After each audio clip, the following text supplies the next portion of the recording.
Halo teman-teman, kita jumpa lagi dan alhamdulillah ya, putaran kampanye pemilu 2024 telah berakhir dan bersyukur kita ya, semua berjalan dengan baik. Nah sebetulnya begini ya, waktu hari pertama kampanye itu rakyat begitu antusias menyambut ya, dan menerima tugas mereka sebagai warga negara dengan baik ya, berkampanye, ikut meramaikan, dan ya berjalan tertib kok ya.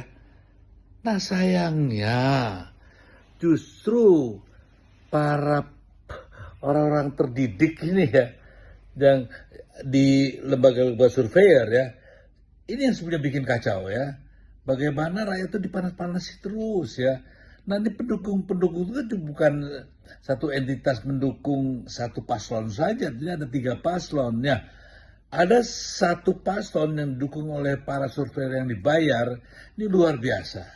Luar biasa mengacaukan suasana batin masyarakat dalam mengikuti tahapan pemilu kali ini. Bayangkan aja ya, ada satu surveyor ya, masa ini surveyor atau juru kampanye gitu ya, mengatakan, oi masyarakat yang memilih 03 jangan, nanti suara kalian angus percuma, karena 03 tidak akan masuk putaran kedua.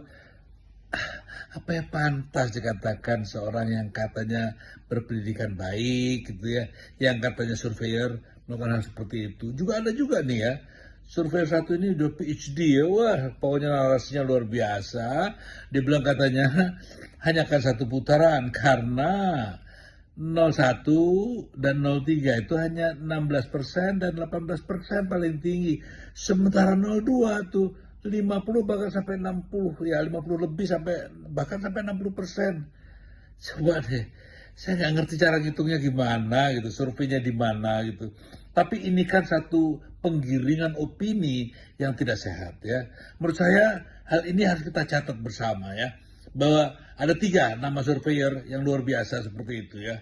Dan ini kan mensihir masyarakat untuk percaya dengan segala keilmuannya yang dia coba pamerkan ya, dengan analisanya. Dan ini menyesatkan menurut saya.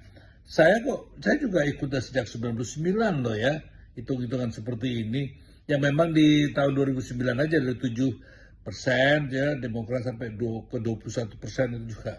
Yang itu yang sampai hari juga bingung. Nah, apakah pola seperti itu yang memang disiapkan oleh para surveyor ini? Ya, supaya nanti kalau ya saya mengatakan ada kecurangan gitu ya, itu nanti seolah-olah mereka dengan mencari ada legitimasinya gitu kan ya. Loh, memang sudah kami prediksi kok itu. Tapi kalau lihat perkembangannya hari ini dari hari ke hari dan terutama di hari-hari atau minggu-minggu terakhir, mahasiswa bergerak, para dosen bergerak, para profesor-profesor dan sejumlah rektor ya mengeluarkan pernyataan bagaimana ancaman terhadap demokrasi itu begitu serius ya. Bagaimana melahirkan adanya anak haram konstitusi, bagaimana presiden cawe-cawe, semua merusak tatanan bangunan demokrasi. Nah ini yang sebetulnya jadi ancaman yang serius. Jadi bukan hanya masalah memenangkan 03, 01, 02. Sekarang yang menjadi keprihatinan kita sampai kepada titik yang namanya satu sikap yang harus secara bersama yang dilakukan oleh rakyat Indonesia menentang ketidakadilan dan penistaan terhadap demokrasi. Nah, coba kita lihat ya, kata presiden itu kan ya walaupun sekarang dengan dengan gaya inosennya mengatakan saya tidak cawe-cawe, saya tidak ikut kampanye. Ya memang tidak ikut kampanye, ya tidak akan ke panggungnya 02 lah sambil pidato enggak. Tapi kan kita lihat ya bagaimana seluruh perangkat aparat negara itu ya, itu bergerak. Dan juga di perangkat-perangkat desa gitu ya, bergerak untuk menekan 02 karena sang putra ada di sana. Nah ini yang sebetulnya satu hal yang harus kita catat, satu kemunduran yang luar biasa. Harusnya kan beliau itu menjadi bapak bangsa yang menjaga agar pemilu berjalan jujur, adil, bebas, dan rahasia. Tapi sekarang sudah jadi rahasia umum bahwa presiden berpihak dan ingin sekali memenangkan anaknya. Nah, ini yang sebenarnya kita sangat prihatin. Sudahlah, mari kita cinta Indonesia, ayo kita jaga ya. Jangan sampai ada kecurangan. Yang paling penting satu, itu juga tuh Pak Prabowo aja sudah baik ke santun gitu ya. Kok ini ada satu menteri yang mengatakan seenaknya bilang Pak Rektor dan itu dibayar lah, ada yang backingin di belakangnya. Aduh, bilangnya dia, aduh ya sudahlah, saya sendiri malu sebagai bangsa Indonesia ya. Nah, sekarang nih contohnya ya, dengan lontaran-lontaran para surveyor itu, kan ada serangan balik sekarang loh ya. Hati-hati, ini yang sebenarnya saya sangat sedih. Prabowo itu kan teman saya, sahabat saya ya. Itu sekarang di Eropa ya, so heboh tuh ya, bahwasanya terjadi korupsi ya, pembelian kapal terbang Mirage itu ya dari Qatar.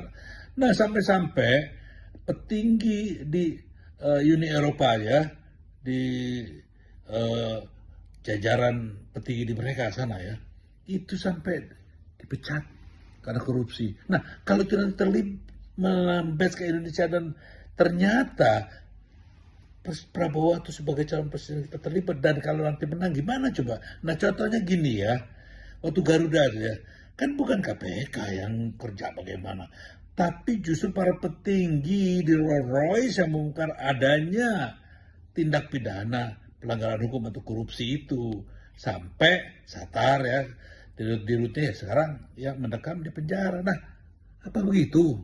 Kan mengerikan. Belum lagi kedua, sekarang ada juga disebarkan isu kesehatan Prabowo yang nantinya sebetulnya targetnya memang nantinya Prabowo tergeser atau ya karena penyakit berhalangan tetap. Saya nggak mengodokan itu, tapi begitulah yang gencar sekarang di masyarakat ya.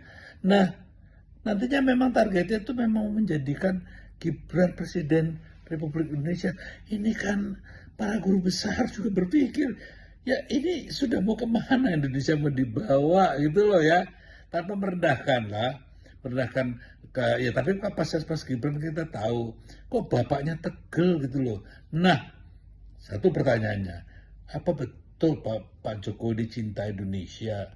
Apa betul ingin membangun Indonesia sebagaimana yang diamanatkan kepadanya oleh para pendiri republik ya, membangun peradaban yang baik yang sesuai dengan apa yang diamanatkan pembukaan Undang-Undang Dasar 45. Nah itu aja ya. Nah sudahlah, kita nggak usah saling menjelekan, tapi kita catat terus ya. Yang penting kita bisa jangan mau diperbodoh dan jangan mau diadu domba. Nah, yang sekarang belum insaf masih ada waktu ya. Pilihlah pemimpin yang baik ya. Siapapun ya. Saya tidak katakan silahkan menurut apa yang katakan, tapi jangan mau digiring hanya gara-gara uang dan itu pemaksaan yang dipaksakan, ditakut-takuti, janganlah.